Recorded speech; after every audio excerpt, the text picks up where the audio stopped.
Hello, and thank you for joining us for this webinar on women and Alzheimer's disease with Dr. Liisa Galea. My name is Meg Smith, and I am the CEO of Cure Alzheimer's Fund. Today, we will get to hear a fascinating talk from Dr. Galea, and then she and I will have a conversation about her work. But before I introduce her, please allow me to take a minute to introduce Cure Alzheimer's Fund. CureAlz has one mission: to fund research that will accelerate prevention, treatment, and a cure for this disease. To that end, in our 20-year history, we have supported more than $175 million in extraordinary research pursued by brilliant and dedicated scientists around the world. All of this is possible thanks to our dedicated donors who share our drive and determination to end this disease and its terrible impact on patients, families, and communities. We are grateful for their trust in us and determined to honor it by finding and funding the most important research to ending the burden of this disease. We are held accountable for serving our mission by our board of directors. They, with certain other dedicated supporters, cover all of our operational overhead. This generosity and vision means our wonderful donors know that their gift goes 100% to support our research program. The science we fund is selected by our research leadership group, comprised of experts across scientific specialties relevant to Alzheimer's.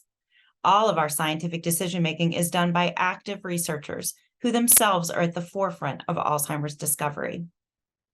When we first recruited Dr. Liisa Galea to CureAlz, our research leadership group was impressed by her discoveries regarding sex differences in neurogenesis tied to genetic risk of Alzheimer's disease. We will hear more about that work and other great findings from her lab today. Dr. Liisa Galea is the inaugural Women Mind Trey Living Family Chair in Women's Mental Health and leads the Women's Health Research Cluster at the Center for Addiction and Mental Health and is a professor at the University of Toronto in Ontario. She is the principal editor of Frontiers in Neuroendocrinology, the president of the Organization for the Study of Sex Differences, and co-vice president of the Canadian Organization for Sex and Gender Research. She is the perfect guest to talk about this topic with us today, a tireless advocate for women's health research and for sex and gender-based analysis to improve cognitive aging for all, and we are lucky to get to hear from her today. So without further ado, I will turn the Zoom over to Dr. Liisa Galea.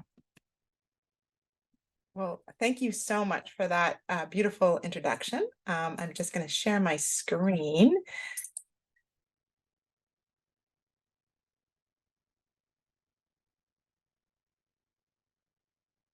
And I'm going to begin, unless I hear otherwise. Okay, thank you so much for giving me this invitation to talk about one of my very favorite topics. For the last 25 years, I have been laser focused on why women are more likely to be diagnosed with Alzheimer's disease and depression. What is it about our brains that makes us more susceptible to these different disorders? And are there some female-specific experiences like pregnancy and menopause that might be driving this increased risk for these disorders? And as a neuroscientist, one of the big things that we notice is that there are a number of sex differences in prevalence of brain disorders. And I've put some common ones out there in this brain cloud. The ones that are in blue are male biased, the ones that are pink are female biased. And maybe what you can see is that the ones in blue are more shown earlier in life, whereas the ones that are in pink are more on average shown a little bit later in life, including Alzheimer's disease. Now, these may or may not be due to the fact that we see sex differences or influences in the brain. We see them in terms of gray matter volume, and all that means is the number of cells that are in a particular area. And hopefully you can see right away that there are just as many areas that show more cells in females, that's in the red, and as there are more cells in males, which are shown in the blue. So it's not like one sex has more cells all over the brain. It's a hodgepodge. There are also sex differences in white matter, and this is sort of like the highways, the fiber tracks that connect the cell bodies. And even though this is a little more controversial, there are ideas that males have more of these fiber tracks within each hemisphere, and females have them across each hemisphere. So these may or may not contribute to the fact that we see these sex differences in prevalence of all these different brain diseases. But what interests me even more than this is that we also see sex differences in the manifestation of a number of different brain disorders. And that's true both in terms of how it affects the brain, but also how it affects memory. And including Alzheimer's disease, females tend to show more severe cognitive impairment with Alzheimer's disease. And we're going to talk a little bit more about that. Now, I'm going to be using sex and gender somewhat interchangeably, but they're not interchangeable.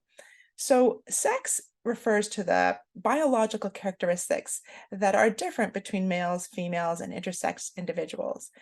Gender is more of a psychosocial construct. It's how we identify as a man, a woman, a gender diverse and non-binary individual. And I'm using these terms slightly binary.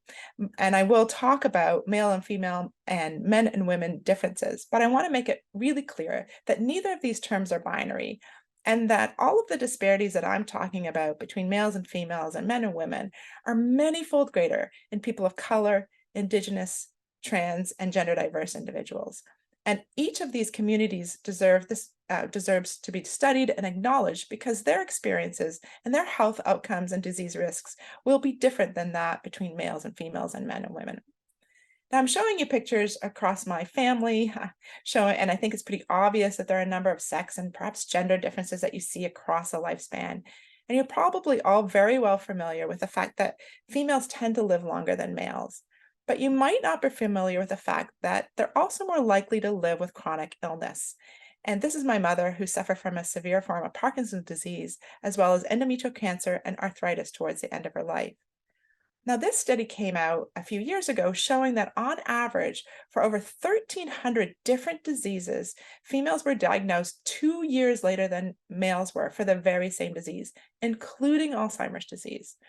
Now, there are probably many reasons for this, both on the sort of the biological side and on the societal side. For example, females often have their symptoms dismissed in emergency rooms or in doctor offices.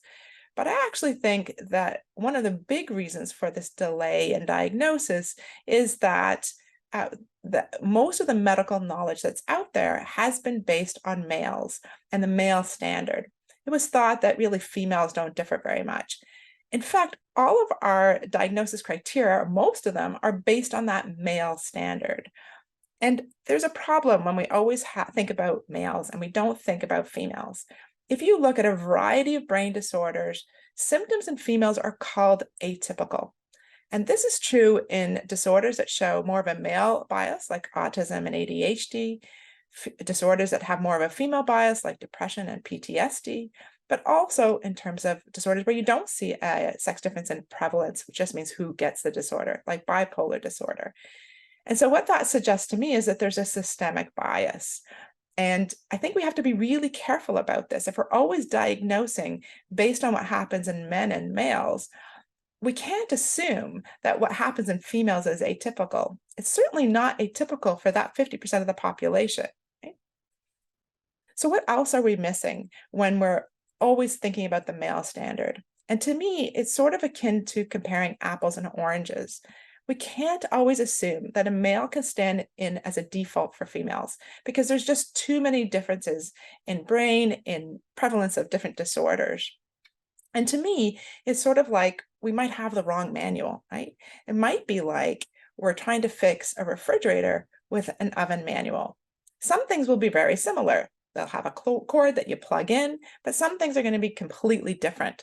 Like a refrigerator keeps things cold and an oven keeps things warm.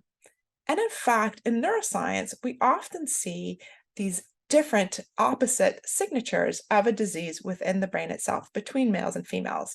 And it's something that really should be capitalized more on because we can learn more about a disease if we think about how it might be represented differently in different people. Now, what about Alzheimer's disease? We know that there are modifiable and non-modifiable risk factors for late onset sporadic Alzheimer's disease. I put some common modifiable risk factors and the top 3 non-modifiable risk factors up there. And it turns out that sex plays a role in each of these risk factors. And today I'll just be talking about the ones that are highlighted in purple there. But we know, for example, that advanced age, as we advance in age, we also have a greater chance to develop Alzheimer's disease. And that's depicted in this graph. You can see these are different age groups. The prevalence, which is just the number of people with Alzheimer's disease per 1,000 people, increases as we age. But you can also see in this graph, females are depicted in the orange, males in the green, that females at every single age point have higher levels of diagnosis of Alzheimer's disease. So irrespective of the fact that they're more likely to live longer, you still see these sex differences even at the younger ages. The other thing is that for other dementias like vascular dementia, you don't see the same kind of sex difference. So that suggests there's something special about Alzheimer's disease. Why are women more likely to be diagnosed with Alzheimer's disease? And in fact, there's twice the lifetime risk for women compared to men.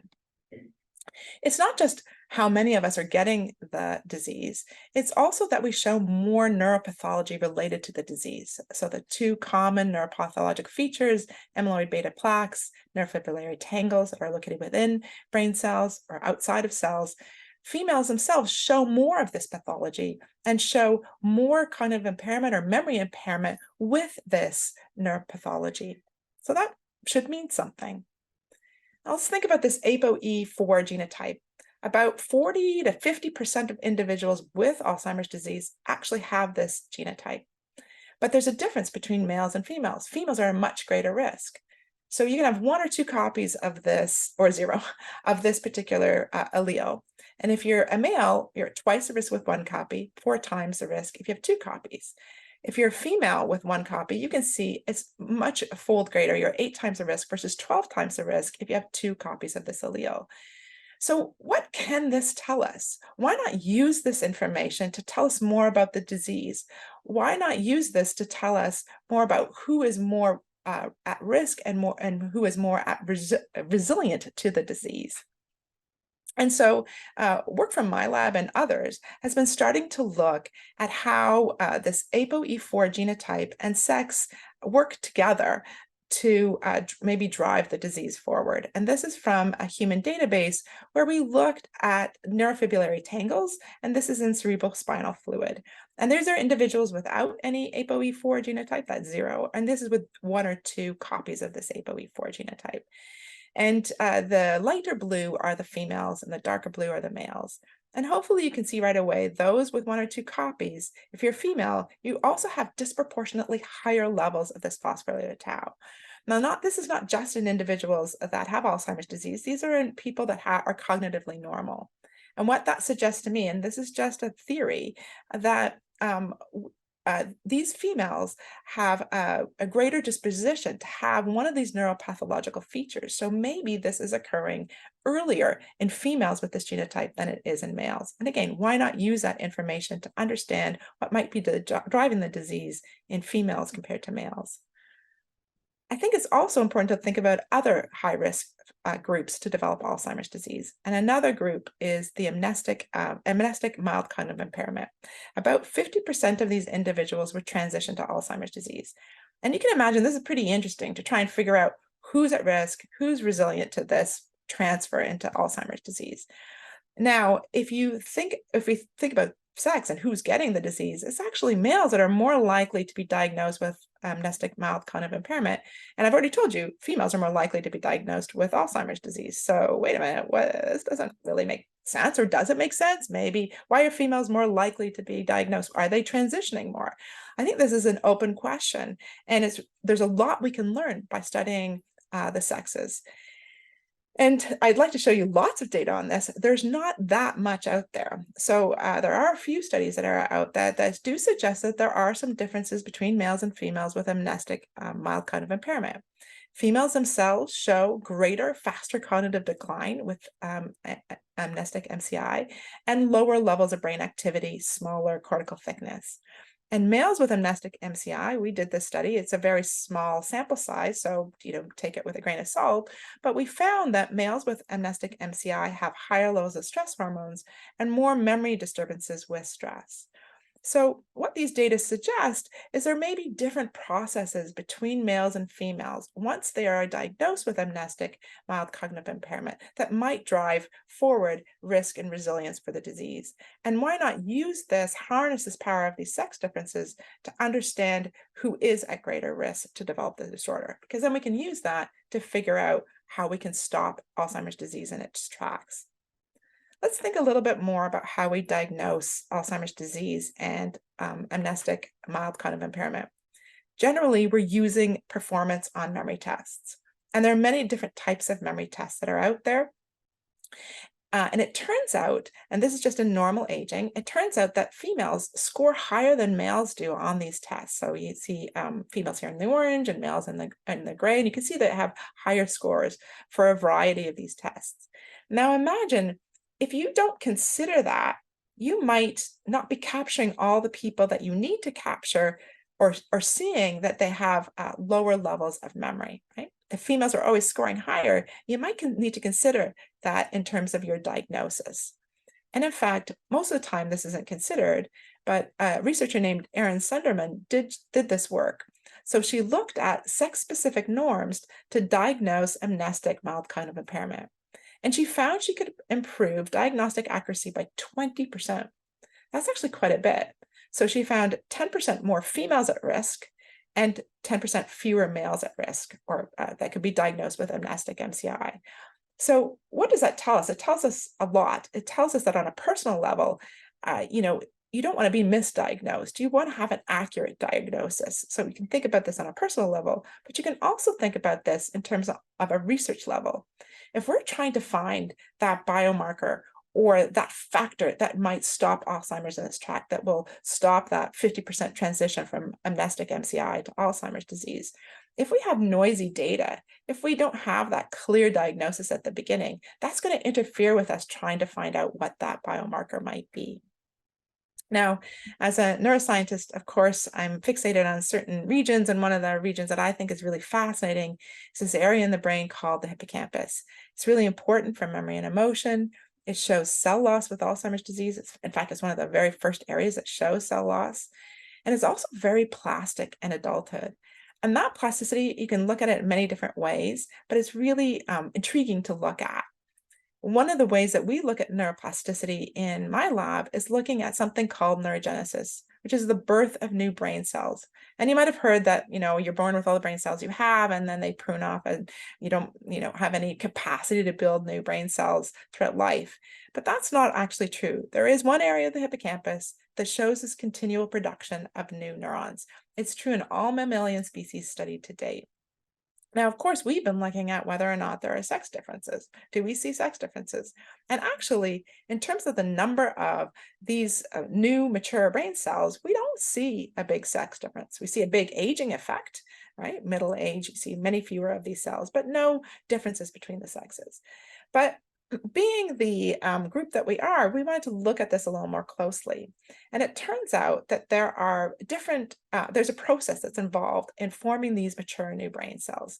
And I think of this sort of as a tortoise and the hare, because even though they're both ending up in the same place, so it's not the same ending as a tortoise and the hare, but males have more neural stem cells. These neural stem cells form two daughter cells when they decide to divide, and males have more of these daughter cells in the hippocampus. But then at least one of these cells will become a mature new neuron in the hippocampus. Excuse me. And as I already told you, males and females have the same density of these new cells at the end of the day. But because males have more of the potential, more stem cells, more daughter cells, something happens to the process that ends them up in the same place, suggesting that the maturation patterns and attrition patterns of the production of these new cells is quite different. That also means if you want to use this as a treatment, you might need to target different parts of the pathway between males and females to sort of plug that gap. And in terms of bringing it back to the ApoE4 genotype, that higher risk for Alzheimer's disease genotype, we can look at this in animal models by using animals, mice or rats, that have this gene inserted into their genome. And so we've done just that. We've looked at wild type versus those with this high risk genotype. And this is in males. This is looking at the stem cells. And we see that there's a reduction in stem cells. We also see there's a reduction in these new immature new brain neurons. And so that suggests that maybe part of the risk for Alzheimer's disease in males with this ApoE4 genotype is due to this reduced neuroplasticity in this region. But what about females? They're the ones that are at greater risk. And what we found is that there's no difference in the neurostem cells. And actually, there's higher numbers of these immature new brain cells that we see in this brain, in female brains with this ApoE4 high-risk genotype. Now, what that might suggest is a number of things, and I don't have time to get into all of what it might suggest, but it might suggest that that in males, the pathway that's first stimulated is neuroplasticity in terms of the ApoE high risk genotype. But in females, it might not be the neuroplastic pathway, at least in the hippocampus, that's first interrupted. It might be something like that tau neuropathology mechanism I showed you earlier. So hopefully what I've demonstrated so far is that sex differences in Alzheimer's disease go beyond greater longevity, and that I really think it's important to study these high-risk transition to Alzheimer's individuals using that power of sex differences. Because what we might be able to discover is that males and females show different pathways to Alzheimer's disease. And this would be really important and has a lot of implications for early intervention, stopping Alzheimer's disease in its tracks, and also treatments. But the problem is that there are very few studies that are actually looking at whether sex influences outcomes. So we did this study a few years ago now, or last year, and we found that a lot of papers in neuroscience are looking at both sexes, but very few, only 5% are actually looking to see whether there's a difference between males and females in their outcomes. This is a problem because, as I told you, we do see some differences in outcomes, and it can inform on the disease. I'm going to give you another real-life example, which is lecanemab. You might have heard of this because it made the news as it was one of a drug that seems to slow cognitive decline with Alzheimer's disease. It clears that amyloid beta, not tau, but that amyloid beta. And it does show some slowing of cognitive decline. But what the headlines, it also has some major side effects, particularly for people with that ApoE4 genotype. But what those headlines don't show you is that it actually has a stronger effect, beneficial effect in males, less of a strong effect in females. So if these lines cross these dotted line, that suggests it's not as strong of an effect. And in fact, we also see, or the individuals also saw that this was not very favorable. Lecanemab doesn't work as well in people with these two copies of the ApoE4 genotype, so those at greatest risk.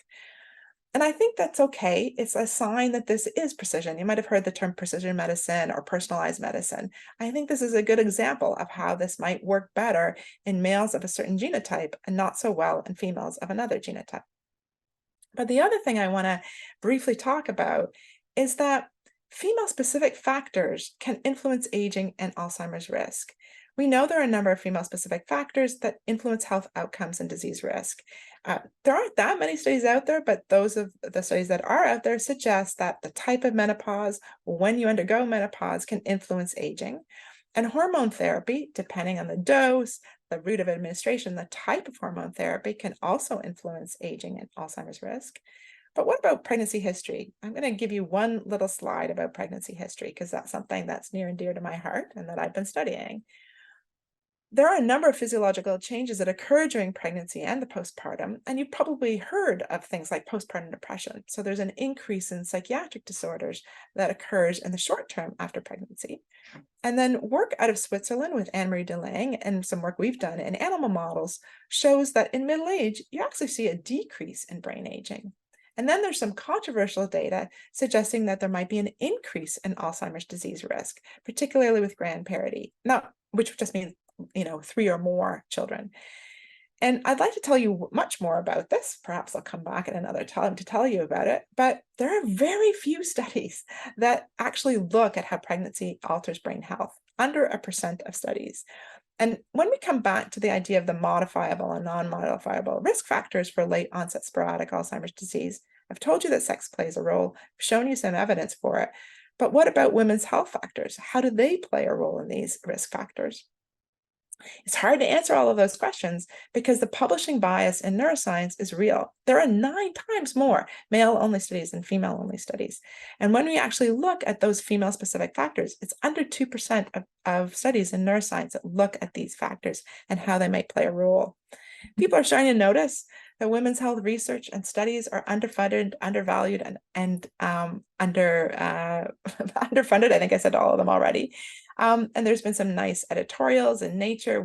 I've written quite a few of them, and you can learn more about them from some of those groups, and I'm happy to talk more about them if you'd like.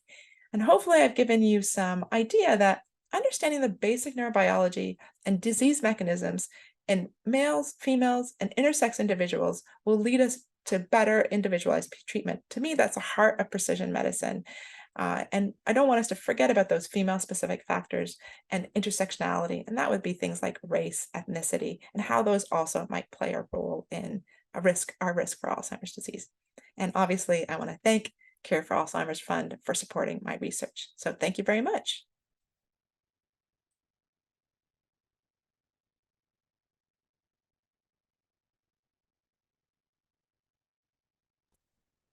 Liisa, that was great. Thank you so much. You gave us a lot to think about and a lot to talk about. But before we get back into all the depths of your work and all the implications, which I think are concerning for all of us, can I ask you how you got into this? I mean, neuroscience is hard, right? And as you point out, neuroscience that thinks specifically about women's health is underfunded, understudied, and undervalued. So how and why did you pick the very tallest mountain to climb?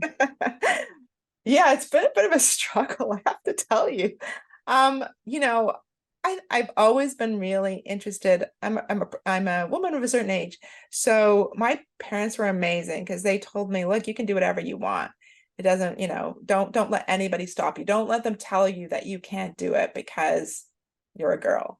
And I really took that to heart. And I was cleaning out my parents' house the other day, and I found like a list of things I wanted to do when I was 12 or something. And one of them was understand brains versus girl brains. And so I guess I just always had this inherent, like, why are people telling me I can't do something when I think I can? And to be honest, it's been kind of great because in science, you always want to be more novel. You want to show that you're different. And so in some ways, it's been nice because I could ask one novel question, which was almost always what happens in females. So a lot of my work is in females or showing that there are differences between the two. But I realized as I went further along that, like, it can't, we need more work in this area because I mean, I'm sure many of the viewers will have experienced this themselves or love someone who's experienced this, going to the doctor's office or going to the emergency room and not being able to, quickly and accurately diagnose a problem. And I do really think that that's because most of our medical knowledge has been based on the fact that they're, males, and we don't really need to worry about females because they're just small males, which is unfortunately not quite the case. Well, so cure-alls has been requiring the use of both sexes of animals for a long time. And when we started doing that, it was amazing how revolutionary that apparently was for a lot of the people who reached out to us for funding. And we've gotten a lot of pushback over the years, although we've stood our ground about this. Because, for example, the animal models used primarily in neuroscience are mice, and mice don't undergo menopause the way humans do. Yeah. Can you talk about how we can think differently about, the differences between being human and the rest of the mammals out there, and how to study women differently than just female animals? Yeah, I mean, okay, that's a loaded question. There's a lot in there and I'm writing down the word giraffe, which I'll tell you why later. But yeah, you had a lot in there, but I will say there's a couple things. One of the worst cases I saw when we did that study where we looked at, I don't think I said this, but when we looked at that study where how many studies were actually looking at whether sex played a role in the data analysis, that was over 3,000 studies. That was done mainly by 2 undergraduate students who were supposed to work in my lab in 2020. Oh, And they were upset, right? Because they couldn't go to the lab, everything was shut down. I said, okay, let's start looking at the literature, and because it's something we can do remotely. And one of the worst examples I saw in 2019 in a very, very good journal, and it was an Alzheimer's study in mice, was that in the sort of control group, they used, I'm going to just make up numbers, but they used like 10 males and 2 females. And then in the Alzheimer's model, it was a reverse. They used 2 males and 10 females. So even though they're using both sexes, they're not using them effectively, right? That's not going to tell us very much.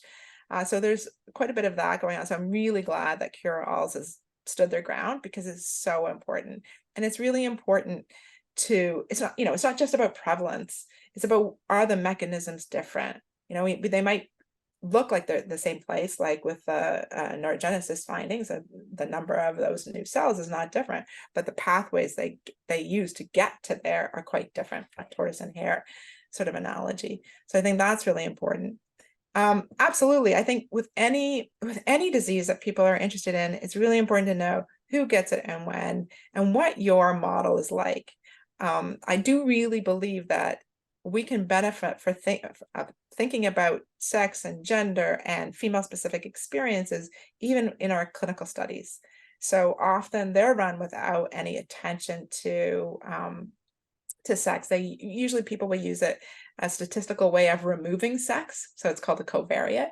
There was a great study that was done a couple of years ago by Neil Epperson's group, where she showed that if people, of the 20% of studies that actually looked at sex in the neuroimaging studies, 72% of them found an effect. So once people look, they generally, you're going to find a difference.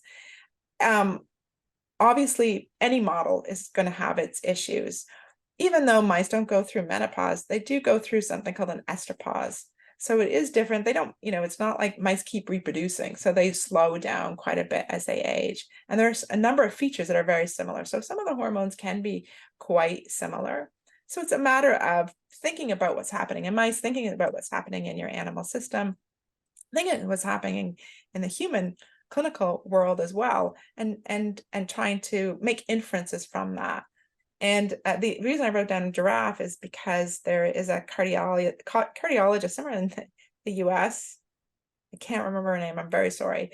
But I read a really nice article where she talked about, she was on safari, or she was in a zoo or something, and she was watching a giraffe. She must have been on safari. She was watching a very pregnant giraffe running. And she thought, like, it's not doing any worse than on any of the non-pregnant giraffes. And I don't know if you know this, but during pregnancy, everything changes, right? Your whole physiology changes. Your cardiac heart function actually increases by about 50%, and your lung capacity is reduced by about 50%. And so it's actually thought of as one of the first stress tests during pregnancy for a woman or a female. And so she thought, what can we learn from giraffes that can tell us about cardiac physiology and women? And I think that's a really interesting way to think about it. Same thing, there's this idea that elephants don't get cancer very often. They do get it, but very, very, very low level. So what can we learn about elephants? What's different about the elephant physiology, and how might that help humans? And the other thing I just want to say is, sometimes people say, well, have said to me, well, women's health is niche. First of all, how is it niche when it's 50% of the body? I don't understand that at all. But also, if we pay attention to sex and gender, it is going to help all sexes and all genders. I personally believe. I think that's a real big part of precision medicine. And another example, it's not Alzheimer's, it's multiple sclerosis. But people with multiple sclerosis, when they're pregnant, a lot of their symptoms go into remission. So what is it about pregnancy that might be driving that? And will that same signal work in males? It might. We don't know. Right? So that's why I think it could be very helpful. So it's interesting that you raise multiple sclerosis, because of course women are at higher risk of a whole bunch of different autoimmune disorders. And of course, the genetics and late onset classic Alzheimer's disease really point to the immune response as being a central driver to neurodegeneration and tissue loss and eventual cognitive dysfunction. Right. So should we be thinking of this as an autoimmune disorder? Can we think of it that way for women differently than men? I think that there is real value in that, and that's something that with the Cure All's money, we're looking at some of that, and I have some preliminary data that looks amazing, I would say. Um, I, I mean, there is definitely a school of thought that suggests that it is a fruitful avenue to look at, and then I would also ask the audience to think about, and I know I'm fixated on pregnancy, but on pregnancy because you've got a foreign body inside of you when you're pregnant. And the immune system is really dysregulated during this time period, right? Because you don't want to reject that fetus. Sometimes I call it a parasite, depending on how I feel about my children at the time. And so it's possible that some of these links with pregnancy history and brain health later on in life might be due to this sort of immunological challenge. But what an amazing thing if we can find some immune markers that might be pushing people towards more risk for Alzheimer's disease. Because if we can find them and treat that early, that's a pretty amazing, thing to discover. Well, absolutely. And to your point about you don't know until you look, we've had a number of our labs reporting that microglial cells, which are, of course, agents of the innate immune system in the brain, Mhm. behave very differently in cell culture depending on whether they are derived from human female donors or human male donors. And that suggests that this estrogen transition during menopause can't be the whole answer. No, So, when you hear, oh, well, menopause is the risk factor that makes women different from men, how do you think about that in the bigger picture? I mean, how much of a role do you think menopause is truly playing? I mean, I do think that it's playing a role. We do know that if you undergo menopause quickly, like a surgical menopause, that results in, cognitive deficits, memory impairment fairly quickly. We do know that if you give an appropriate dosage of hormone treatments, that will offset that. People think about estrogens all the time, but there are many other hormones that come from the ovary that might also be contributing. No, it cannot answer everything, because if it answered everything, then the average age of menopause is about 51.8 years of age. So that would mean that Alzheimer's disease would start then, or what, like a year later, and we know that that's just not true, right? We see this gradual increase as we age, so it's just part of the equation, and it might send some people further down a slope, perhaps, than other people. But yes, the activity of microglia, that's something also we're doing with Cure All's money. We've been looking at a gene expression that's very different between males and females, and we haven't analyzed all the data yet. When we're sort of playing around with microglia and looking at learning and memory, it looks like it's the females with a certain genotype that seem to be affected more by that than the males. And I think that's really, really interesting. So that points to exactly what you're saying, that, it might be these microglia are the sort of main immune cells in the brain. And they might be playing a very different role in females than they are in males. And again, I think it's really fascinating. I can't tell you though how frustrating it can be. I mean, you started with this question because as a researcher, when I'm like looking in the literature to see, oh, okay, we see this thing with microglia, or I was looking for amnestic MCI, mild cognitive impairment, and how many other studies have looked at sex as a factor. It's just so few. Most of the time, people use both sexes but don't not analyze. So you're no further ahead because I can't tell if there's something there. And I'm not really sure what the reluctance is to look, but when people do look, you do see these different signatures. And I think that's really interesting. And Mhm. that's, I think, hold the key to our, I mean, of course I've drunk the Kool-Aid, so I think it holds the key to our success. Well, if we can figure out what makes one sex more vulnerable or have an advantage, and we can replicate or defend against it in the other, it helps Exactly. everybody. I mean, I think that's really part of the power and value of the work that you're doing. Yeah. So let me get back to this thing that you mentioned about sex and gender, Mm. because Yes. again, these two things are quite different, of course, but at the same time, they're very connected too. Yes. Um, so one of the other ways that menopause is implicated, particularly with emerging evidence that we're supporting, and others are as well, of course, at WashU and elsewhere, is sleep disruptions and the importance of sleep to Yeah. clearance of misfolded proteins in Alzheimer's. Yeah.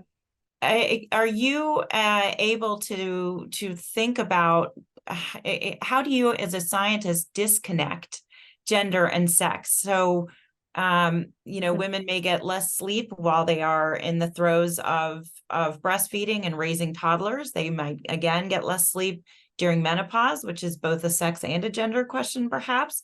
How do you tease these things apart? Yeah, well, that's the million-dollar question. And every time I think I can, somebody will point out something that I'll like, right. You know, to me, it comes back to, and I don't know that I did the sex and gender definition as a service, because I talked about the biological features and males and females and intersex and gender being gender identity, but it's more than that. It's how society has expectations of you at all different levels within society.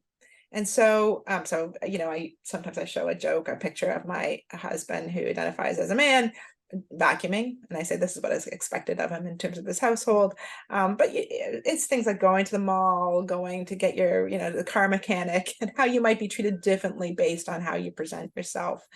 And to me, that kind of, if I break it down as a scientist, I break that down into genes and environment. There's always this question of nature and nurture, what matters more.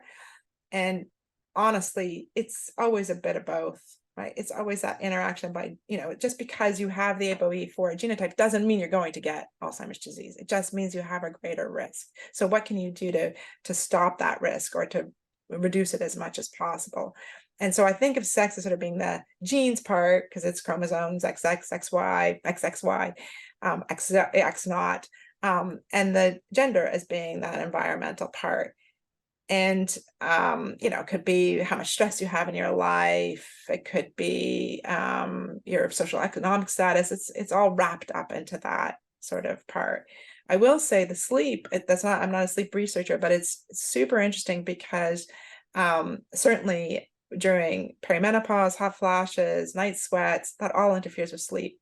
And so there's some really good evidence from Pauline Mackey's work that if you're taking hormone treatments, you have less sleep disturbances, less interruptions in the brain. And that's kind of important. That's what I brought to my gynecologist when I said, I want some hormone therapy. I brought those studies to them. And I lost my train of thought. We can edit this part out.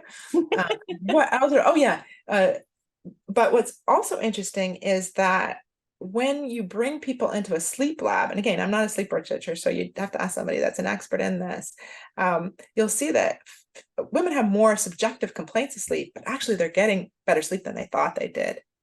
And so how that might wrap up into the biology is really, really interesting. And I do think we always have to think about how sex and gender play a role in any of the results that we're thinking about, in terms of access to people, in terms of being heard, I think is another important one. But it's virtually impossible to sort of disentangle.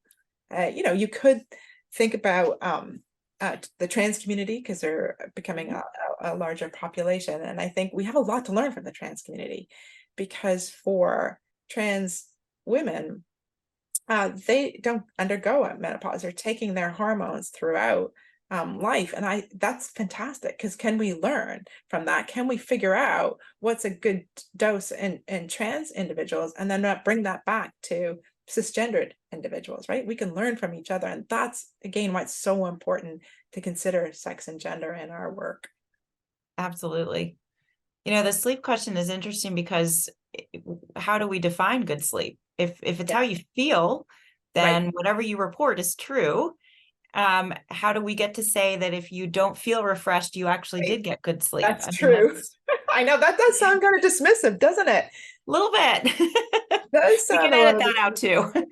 Yeah, no, that's totally a gendered thing. But I was just reading a chapter the other day that was just talking about the subjective complaints versus objective laboratory experiments, and what and the disconnect between the two. But absolutely, it's about how your perception of it is so important in Hmm. terms of how you feel. I wear a Fitbit, so it tells me, it gives me a sleep score. I'm sure many of your viewers are familiar with that. And sometimes I get a good sleep score, and I think, no, I did not. I had crappy sleep last night. How can that possibly be true?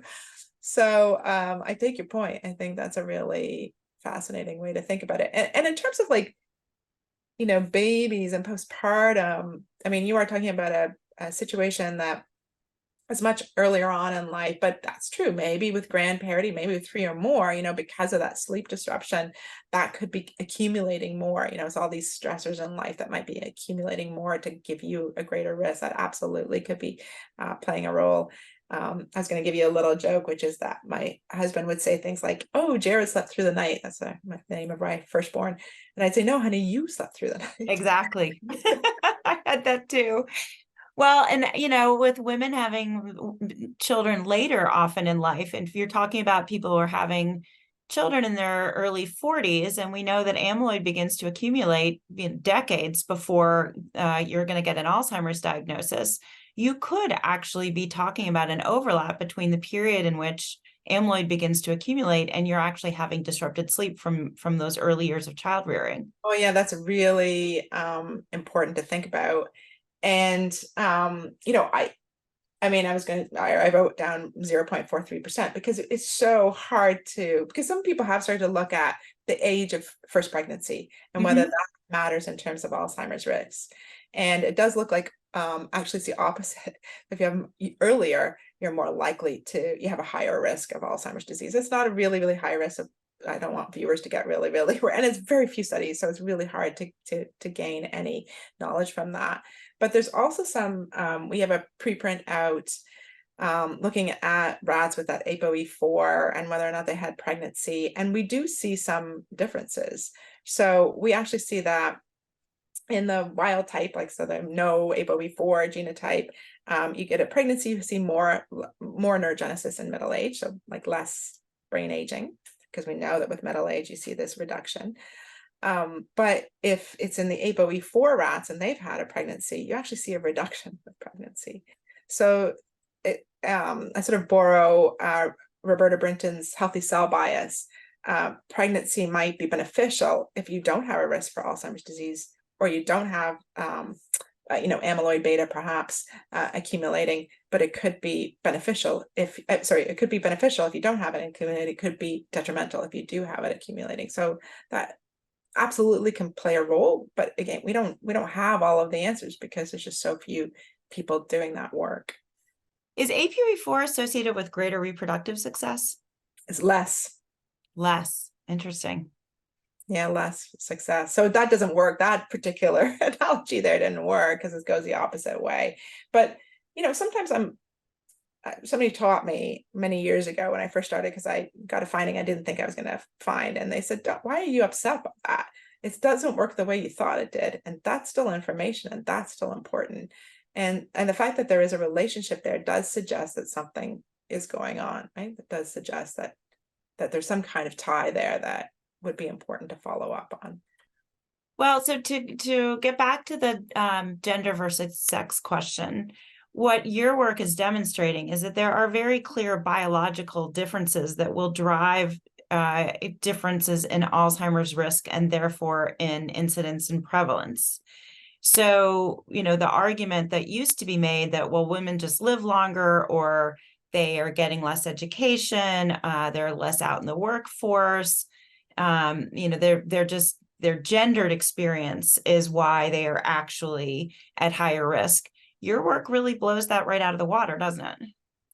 Yeah, I mean, I mean, I think so, but of course I'm a little biased in terms of that. And I was just at the Alzheimer's conference in Amsterdam, and I had to do a debate exactly on this. So I had the look, it's biology, and someone else had a no, it's the social aspects of longevity.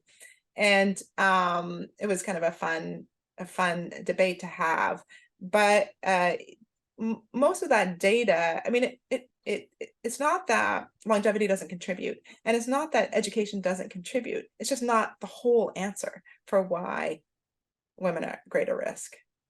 You can't even say that when you see, I think you can't say that when you see that data showing that it's so much greater risk to develop Alzheimer's disease with the ApoE4 genotype in women, right? It goes from 2 to 8, I think, if you have one, particularly with one copy. So to me, that has to stem from a biological reason. And you can use people will use things like education as a factor to see how much of it accounts for in terms of that data. But I'm not saying that it doesn't matter at all. It's just not the whole not the whole reason. And the other thing that I've seen a lot over my 25 years is this sort of talking away that sex matters for our brain health. You see it also in depression. Oh, it's not that women are more likely to be diagnosed with depression. It's because they're more willing to talk about their feelings. But when you go, there's been lots of studies now looking like sample sizes that are huge, going into communities, knocking on door to door, and asking people sort of the checklist of depression symptoms, and you still see that bias. Right? You still see that it's twice more females than males that are diagnosed with depression. And then there's actually a tie between depression and Alzheimer's disease, which you're probably very well aware of as well. So I think it's important to think about all of the different reasons for why there might be a sex or gender difference in the data. But I think it's also important not to talk it away, to actually keep investigating the possible causes of these differences. And you can't tell people that, oh, pregnancy increases the risk, so stop at getting pregnant. People are that's just, nobody's going to do that. What I think that work can be important for is, hey, you might have a greater risk because of this, so maybe exercise more, or maybe try to, certainly your social supports would be pretty good, but try to find good social activities, try to do some more exercise, that kind of stuff, in terms of mitigating your risk. I had more to say, but I don't remember what it was. Liisa, thank you so much. This has been fantastic. I know our community is really appreciative, as I am, of getting to hear all about your work and your perspective on and how we all need to be more focused on investing in women's health and women's cognitive futures. So thank you for the work you're doing. Thank you for your time today. And I cannot wait to see your new data.